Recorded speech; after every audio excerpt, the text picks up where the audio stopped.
अमेरिकी राष्ट्रपति Donald Trump ने टैरिफ लगाते ही दुनिया में ट्रेड वॉर की शुरुआत कर दी है।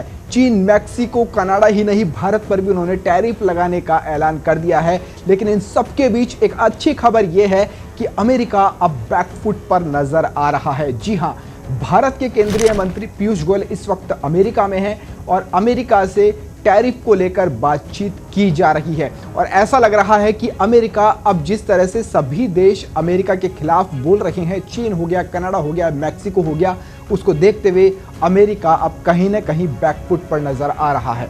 ट्रंप के आने के बाद कई देशों पर टैरिफ का ऐलान किया गया है, जिस पर पलटवार करते हुए बाकी देशों ने भी अमेरिका पर टैरिफ लगाया या फिर टैक्स लगाने का ऐलान कर दिया है। इसका सबसे बड़ा उदाहरण कनाडा है।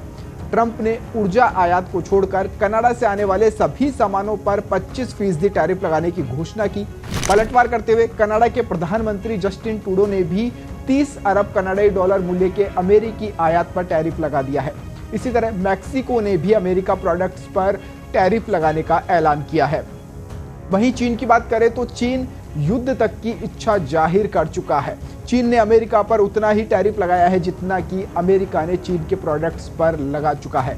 इस सब के बीच जानकारी ये भी मिल रही है कि इस पर अमेरिका वापस विचार कर रहा है, यानी एक तरह से अमेरिका बैकफुट पर है। टैरिफ को कम किया जा सकता है, इस पर विचार चल रहा है।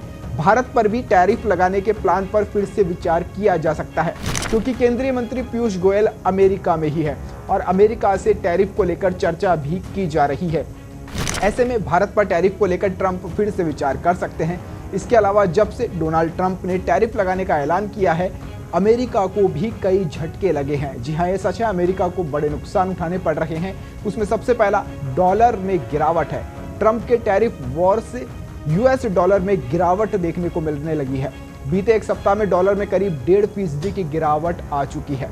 वहीं दूसरा, अमेरिकी शेयर बाजार में इसका रिएक्शंस देखने को मिल रहा है और पिछले कुछ दिनों से शेयर बाजार में भी गिरावट का सिलसिला जारी है।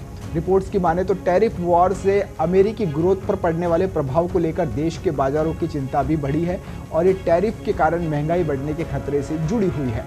इसके अलावा क्रूड ऑयल की कीमत भी बढ़ती हुई दिखाई दे रही है और इसके अंदर भी गिरावट देखने को मिल रही है, यानी क्रूड ऑयल के अंदर गिरावट देखने को मिल रही है। अब समझते हैं कि जो टैक्स है, टैरिफ है, इसके ऊपर घमासान क्यों है। ये रेसिप्रोकल टैरिफ होता क्या है? इसका सीधा मतलब होता है कि कोई देश अगर आपके सामान पर 10% टैक्स लगा रहा है तो आप भी उस देश के सामान पर उतना ही टैक्स लगा देंगे। यानी अमेरिका पर कोई देश जितना टैक्स लगाता है, अमेरिका भी अब उस पर उतना ही टैक्स लगा रहा है। इसी को ही रेसिप्रोकल टैरिफ कहते हैं, जो कि अब ट्रंप ने घोषणा कर दी है। लेकिन इन सब के बीच कहीं ना कहीं अब डोनाल्ड ट्रंप यानी अमेरिका बैकफुट पर भी नजर आ रहा है।